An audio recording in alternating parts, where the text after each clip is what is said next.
There is something about a clean house at the end of the day, not a spotless showroom, not the kind of clean that makes you afraid to sit down. Just a place where everything is where it belongs.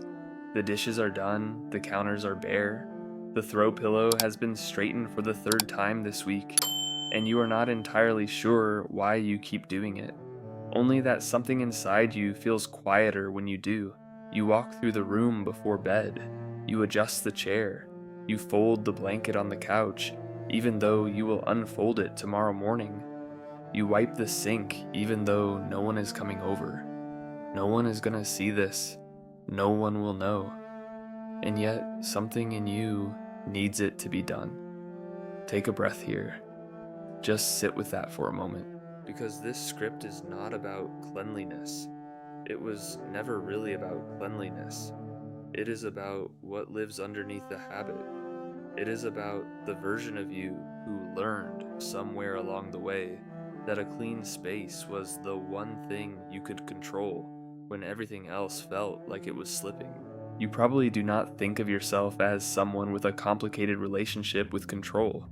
You just think of yourself as someone who likes things neat, tidy, in order. And that is true. But it is also only half the story. The other half is quieter. The other half has been waiting for you to notice it. Let's start there. You know the feeling. You come home from a long day. The kind of day where nothing went catastrophically wrong, but everything was slightly off, slightly too much, slightly too heavy. And the first thing you do is start cleaning. Not consciously. You do not sit down and decide to clean. Your hands just begin. You pick up the cup on the coffee table. You wipe the stovetop. You straighten the stack of papers you straightened yesterday. Your body moves through the space like it is performing a ritual it memorized a long time ago. And somewhere in the middle of it, you exhale. Actually exhale. Like the act of putting things in order has given your nervous system permission to release something it was holding. Your friends call you organized. Your coworkers say they wish they had your discipline. Your family members make jokes about how you always know where everything is. And you smile because it is easier than explaining that it is not really about discipline. It is not really about knowing where things are. It is about the feeling you get when disorder is resolved. The particular, specific, almost physical relief of it. What nobody sees is what happens when you cannot clean. When you are too sick to get up and do it, or too exhausted, or you are staying somewhere else and the space does not belong to you. The low, persistent anxiety that hums underneath everything. The way your eyes keep catching the mess in the corner. The way your mind cannot quite settle. Not panic, nothing dramatic, just a kind of low-grade wrongness you cannot shake until order is restored. That is not a personality quirk. That is a nervous system that learned a very specific lesson. Here is where the psychology becomes important. And I want to name it gently because this is not a diagnosis. This is not something wrong with you. This is something that happened to you probably a long time ago, and your mind and body adapted the way minds and bodies always do. Brilliantly, creatively, at a cost you are only beginning to understand. Psychologists who study attachment in early childhood environments have noticed a consistent pattern in people who grow up in unpredictable homes. Not necessarily abusive homes, though sometimes that too. Unpredictable homes. Homes where the emotional temperature could shift without warning, where a parent's mood was the weather system everyone else had to navigate, where you learned, very young, that you could not control what the people around you felt or did, but you could control your own small corner of the world. A child who grows up this way often develops what researchers call a hyperactive regulatory system. The brain becomes exquisitely sensitive to signs of disorder because disorder historically predicted chaos. A messy room might have meant someone was spiraling. A sink full of dishes might have meant a fight was coming. Clutter might have meant that no one was okay. Your nervous system learned to read the physical environment as emotional data, and it learned that if you could clean up the physical mess, you might be able to prevent or at least brace yourself for the emotional one. This is sometimes called environmental self-regulation, the use of your external space to manage internal states. It is remarkably common, and it is remarkably misunderstood even by the people who do it every day. Breathe for a moment, because what I just described is not a flaw. It is intelligence, child-level, survival-oriented intelligence. But here is where it gets complicated. Here is where the pattern that protected you begins to ask something new of you. When you grow up and leave that environment, the nervous system does not automatically update its programming. It keeps running the old code. It still reads mess as threat. It still experiences a disorder as a precursor to chaos. And so you keep cleaning, not because your home is actually threatening, but because the echoes of an old alarm system are still sounding, and cleaning is the only mute button you know. This shows up in relationships in ways you may not have noticed. You become uncomfortable when your partner leaves dishes in the sink, not just because you want a clean kitchen, but because something in you reads those dishes as abandonment, as carelessness, as a sign that the relationship is becoming unsafe. You cannot always articulate this. You just feel irritable, and then guilty for feeling irritable over something so small, and then quietly ashamed of yourself for caring this much about a sink. It shows up at work too. You keep your desk immaculate, your files are organized to a degree that surprises your colleagues, not because you are showing off, but because the alternative, the mess, the looseness, the not knowing where things are, feels like a version of danger your body refuses to accept. You may have been told you are a perfectionist, but perfectionism implies a desire for excellence. What you have is something older and quieter. It is a desire for safety dressed up in the clothes of a personality trait. Here is the unexpected angle, the one that might catch you off guard. You may have built a life that looks, from the outside, remarkably functional. Your space is clean. Your calendar is organized. Your emails are answered. And people look at you and see competence, stability, someone who has it together. And part of you is grateful for that perception, because it is protection. If people believe you are okay, you do not have to explain the times when you are not. But there is a weight to this, a specific, exhausting weight that comes from maintaining a life that communicates "I am fine," when underneath it the question is still open. Am I fine? Am I safe? If I let the dishes sit for one day, will everything start to fall apart? And the answer your nervous system gives every time is, do not risk it. The paradox is tender and a little devastating. The very habit that signals stability to the outside world is sometimes, on the inside, a sign of how much instability you are still carrying. I keep everything in order because I do not know what happens if I stop. That sentence, let it land. Because for some of you, that is not a metaphor. That is a lived truth. A confession you have never made out loud. Not to a friend, not to a partner, not even to yourself in a clear and conscious way. It just lives in your hands, in the ritual of the dishes, in the smoothing of the bed sheets first thing in the morning. You learn to clean your way to safety. And it worked. For a long time, in the most important ways, it worked. But you are not a child anymore. And the chaos you were preparing for is not here. Not right now, in this room, in this life you have built. The dishes in the sink are just dishes. The clutter on the table is just paper. And some part of you, the part that is reading this right now, is beginning to suspect that the alarm that keeps going off inside you is responding to a fire that burned out years ago. That is not a criticism. That is recognition. And recognition, not resolution, is the beginning of everything. Here is where we slow down again, just for a moment. Because what has been described here is not a problem to solve. It is a person to understand. And understanding takes longer than solving. It asks more of you. It asks you to sit with a version of yourself that you have been quietly outrunning. The child who kept their room clean so nobody would have a reason to be angry. The teenager who organized the pantry so the house would feel less like it was holding its breath.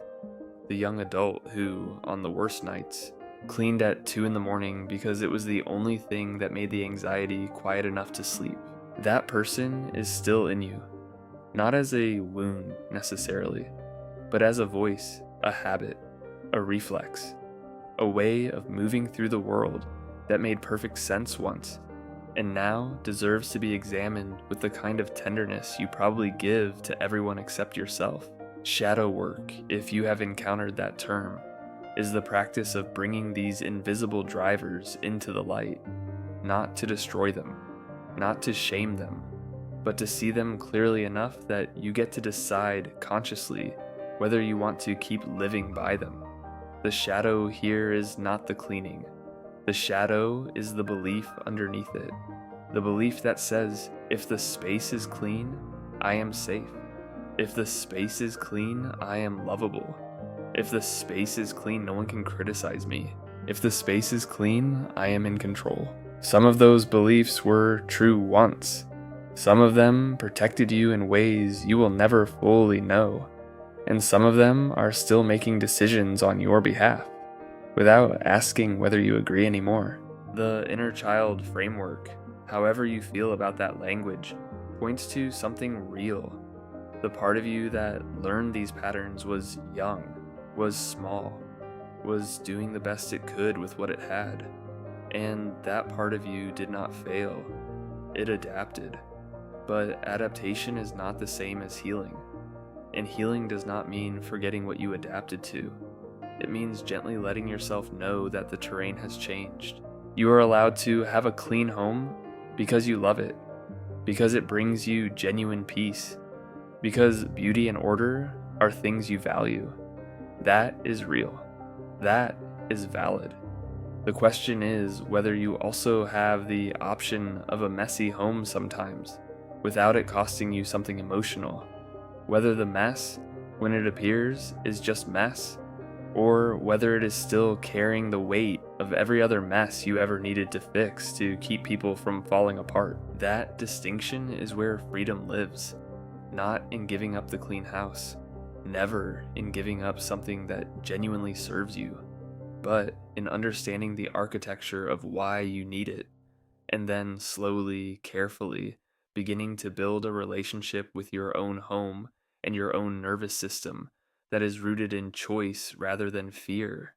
Some days that will look like letting the dishes sit overnight and noticing that nothing terrible happens. Some days it will look like sitting in a slightly cluttered room and staying with the discomfort long enough to ask it what it is really about. Some days it will look like cleaning joyfully, fully, because you want to, because it feels like care, because you find genuine pleasure in the ritual of it. All of those are valid. The variable is not the action. The variable is the inner weather when you do it. There is a kind of quiet grief in all of this that deserves to be named. Grief for the child who needed so badly to feel safe that they turned a sponge and a sink into a nervous system regulator. Grief for the years of energy spent managing a world that felt perpetually on the verge of becoming unsafe. Grief for the relationships where you showed up immaculate on the outside and exhausted on the inside, and no one knew to ask which one was the real you, because you did something quietly heroic and you did it mostly alone. You took chaos, or the fear of it, and you transformed it into order over and over and over with your own hands. And that required strength, real strength. the unglamorous, daily, grinding kind.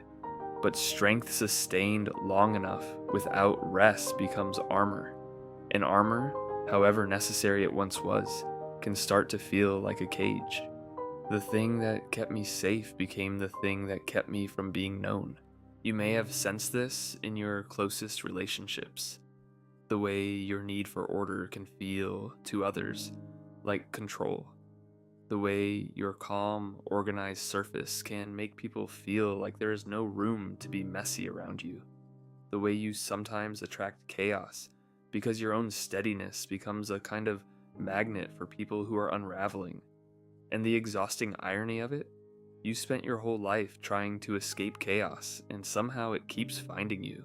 Because you are so impossibly good at managing it. That is not your fault. That is just a pattern. And patterns, once seen, begin to have less power over you. So, here is the question you are allowed to ask yourself, not in the spirit of self-interrogation, but in the spirit of genuine curiosity. What would it mean to be a person who cleans from a place of love instead of fear? Not instead of the cleaning, not the absence of the ritual, but a different quality of presence inside it. What if the next time you straighten the pillow or wipe the counter, you did it the way you would do something for someone you love deeply, not to prevent disaster, not to manage anxiety, but because the home is yours, and you deserve to live somewhere beautiful, and beauty is something you are allowed to create for yourself. That is a small thought. It might feel strange the first time you try it, but small thoughts, held gently over time, have a way of rewriting old ones. Come back to the room you are in right now, whatever state it is in. Maybe it is clean, maybe it is lived in. Maybe there is a cup on the table you have been meaning to take to the sink. Maybe the cushion is crooked, and you have already noticed it twice since you started reading this. That is okay. All of that is okay. You have been carrying something for a very long time. A quiet vigilance, a readiness, a kind of ambient alertness to the state of the world around you, which started in a space much smaller than this one, in a time when the stakes felt much higher than they do today. You carried it because you had to. You carried it because it worked. And you have been carrying it ever since, mostly without noticing, the way you stop noticing the weight of something you have held for too many years. What this script cannot do is take that weight from you. No words can do that. But perhaps they can do something smaller and also more important. They can help you see it clearly enough that you know it is there, that it has a name, that it has a history, that it belongs to a chapter of your life, that even if it is not fully closed, is at least behind you in a way it was not once. The house you keep is not just a reflection of your habits. It is a kind of autobiography, a story told in the arrangement of objects, in the presence or absence of dust, in the way the bed is made or left undone. And like any autobiography, it contains the chapters you are proud of and the chapters that are harder to read. You are allowed to keep writing it, differently if you want, in your own time, in your own way, with the understanding that the next chapter does not have to look exactly like the last.